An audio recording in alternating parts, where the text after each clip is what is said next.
What did we discuss in today's presentation? In summary, we discussed how do we appraise the validity of a prognostic evidence. And your answers should be, we check whether the evidence, the study, the research is valid, whether it is important and applicable. These 3 points.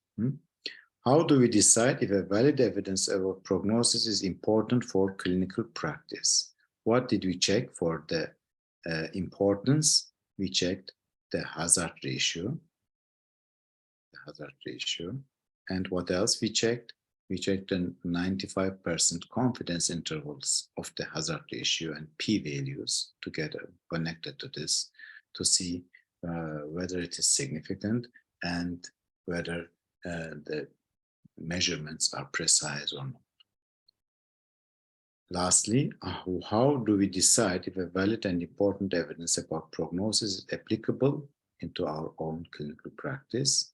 For this, you need to look at the patient characteristics and whether they are similar to your own, the follow-up process duration.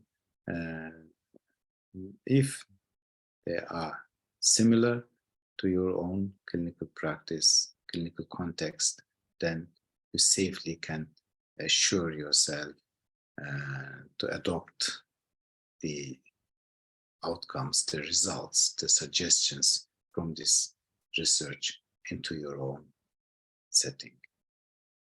So that was all for today.